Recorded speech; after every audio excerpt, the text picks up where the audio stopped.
Welcome to the Real News Network. I'm Jessel Noor in Baltimore. The IMF has just released a report admitting serious mistakes in its bailout of Greece.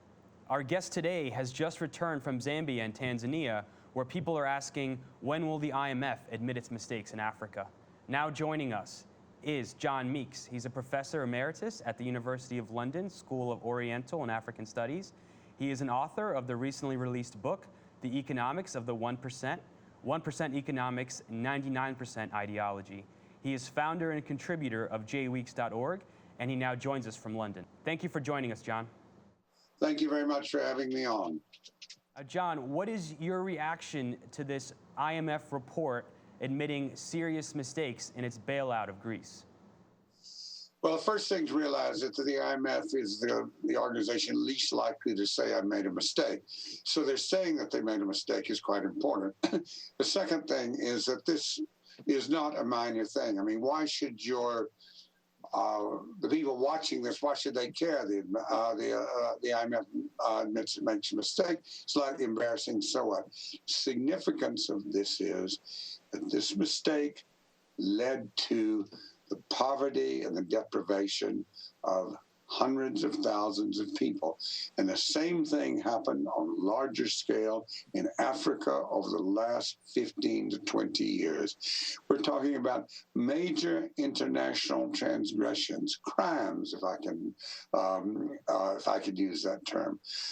And if you want, briefly, I'll explain what the IMF says the errors were and what the emphasis is. I mean, what the significance is. The IMF, when it extends credit to a country, it makes what it calls a debt sustainability analysis. And in layman's language, street language, what that means is an estimation to see whether or not the country is likely to be able to repay the money that the IMF lends to them. Now, whether or not a country can do that will be determined by what its exports will be, because the way you pay the IMF is you have to pay in a foreign currency. You have to pay in US dollars or yen or whatever, euros. So you have to export. So the IMF has to make an export estimate. And that's what they did in Greece. And it was excessively optimistic. What the IMF was saying was that if all these cuts occur, you follow these austerity policies, then the Greek economy will grow and they will export and they will recover, and the debt ratio to GDP, debt ratio to national income will decline, not because the debt will go down, but because the economy will grow. The economy will grow, you'll export, you'll be able to pay off. None of that happened. What the IMF admitted was that its estimate of Greek growth and Greek exports were excessively optimistic. You might say that is the understatement of the decade. They were predicting growth of 2, 3, 4%, and the Greek economy for the last 4 years has declined at an annual rate of about 5 to 7%. So what the IMF and the European Union and the German government were doing, they're what's called the Troika, who basically run this austerity roadshow that's ravaged through all of Europe. What they basically were saying is, you cut expenditures, fewer hospitals, fewer schools, fewer repairing of roads, and you will recover. But they didn't. And so Greece just went more and more into debt. And because output was declining, you don't have to be a mathematician to see if the IMF condition, the Troika condition for Greece was that they had to get the ratio of debt to national income down. If national income was declining, you're very unlikely to do that. So that's what was going on in Greece, but it's a lot bigger than Greece. It's been going on in Africa for 20 years, as I said, and it was particularly pernicious in Zambia, where the IMF was forcing draconian cuts on the Zambian government in the 1990s and into the new century. And as a result of that, the Zambian economy contracted and their debt situation became worse and worse. And there is a backstory to this. The backstory is that the reason the IMF was doing that in Zambia was because in the late 1980s, Zambia had a very famous president, named Kenneth Kaunda. And when the Zambian economy was in difficulty in the late 1980s, Kaunda said that he would never agree to the cuts demanded by the IMF. And when the economy began to decline and Kaunda was thrown out of power, the IMF decided he would spend the next 10 to 15 years reminding Zambians of the sins of their president for confronting the IMF in a courageous way. And the way they did that was that they refused repeatedly to give Zambia debt relief. And Zambia was one of the last countries to receive debt relief under the highly indebted countries initiative. Now, Professor Weeks, you just returned from Zambia and Tanzania. Talk about what the reaction is on the ground there to this latest news from the IMF and what people are calling for on the ground in these countries directly impacted by these IMF policies. I would be delighted to do that. First, in Zambia, in Lusaka, which is the capital of Zambia, I was working with the Zambian Central Bank. And the people at the Zambian Central Bank were saying, we had to swallow these same policies that are grinding the Greeks down, and we did it for 15 years. When is Christine Lagarde, the head of the IMF, going to admit the errors made that caused us such suffering? And the NGOs, even the private sector, are saying the same thing. Yes, they made a mistake. So where we left, we said, oh gosh, so embarrassed, we stunted your growth for 15 years. We're sorry we did it, but now, let's move on and put that behind us. No, I mean, this is with the level of a crime. Over in Tanzania, I was at a meeting on capital flight. And there were a collection of people from about 10 or 11 sub-Saharan countries, officials, NGOs, and others. The purpose of that meeting was to try to develop policies to reduce capital flowing out of Africa. The organizer of it was a person that you've interviewed a number of times, Leonce Nikanama from the University of Massachusetts. And their people were saying, why hasn't the IMF done anything about capital flight, either in Greece or in Africa? It is the International Monetary Fund, after all. And what has it been preaching for the last 15 years? It has been preaching open markets, unregulated capital account, and money has been flowing out. When is it going to apologize for that? When is it going to apologize for the tens of billions of dollars, yes, tens of billions of dollars that have flown out of the poorest region in the world into the United States, into the European Union, into Japan? When is it going to apologize for that? And if it did, what difference would it make? When is it going to change its policies? That's what the people there were saying. Professor Weeks, I wanted to get your reaction to the Greek government response to the IMF report.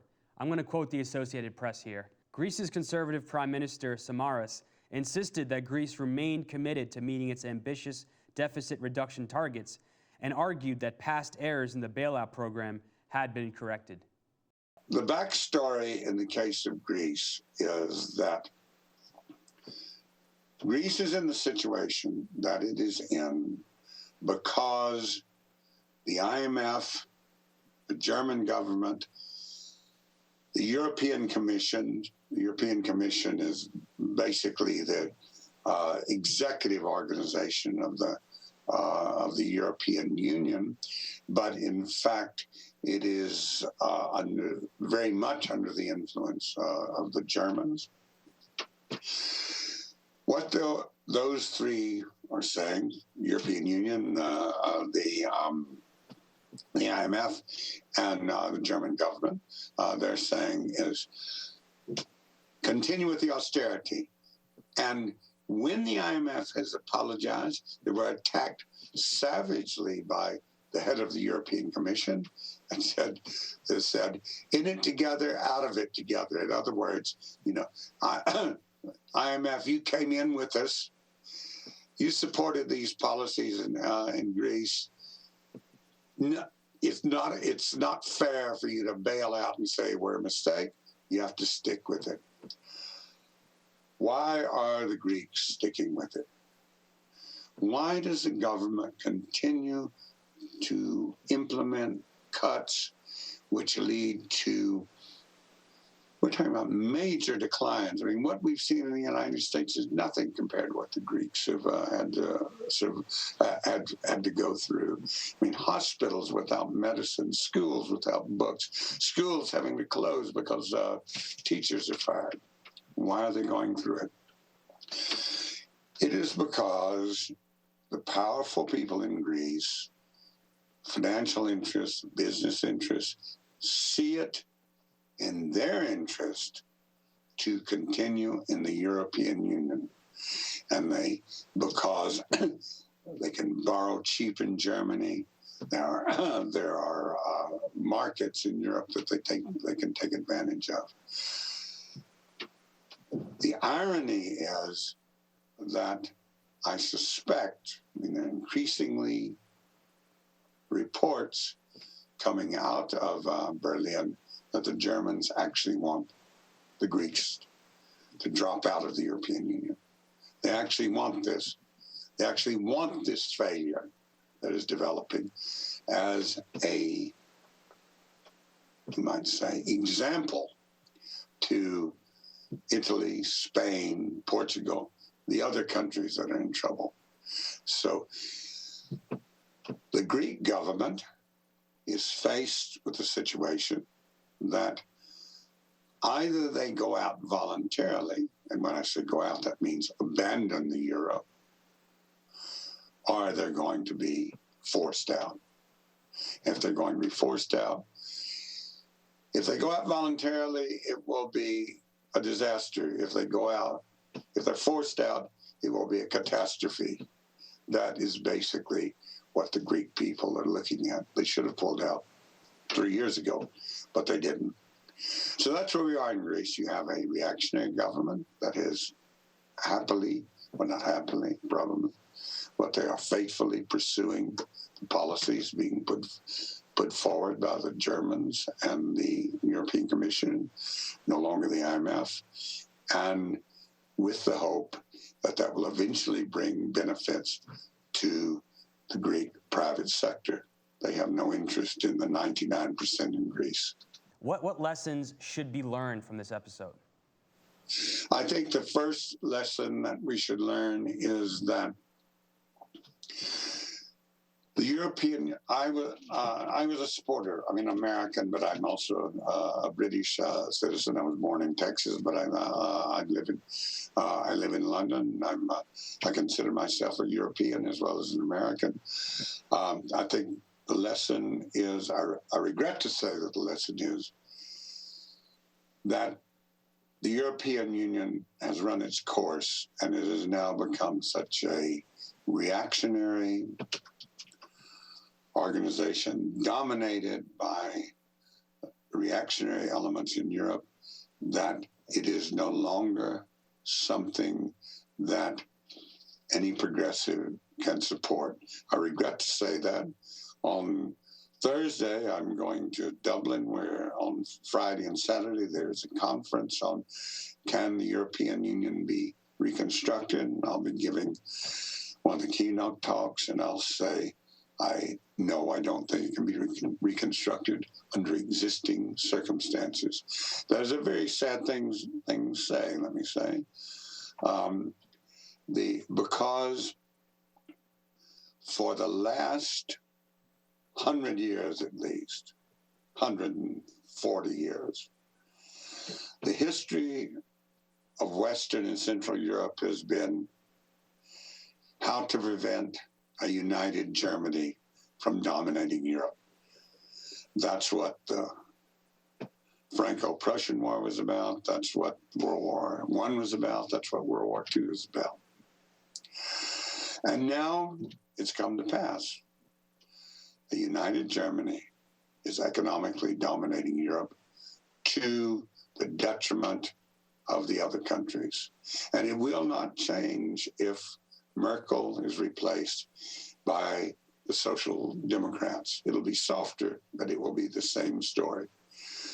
So I think that the only way forward in a progressive way is you might say, rebooting the European Union. We have come to a point where it can no longer be reconstructed under its present rules. Professor John Weeks, thank you for joining us.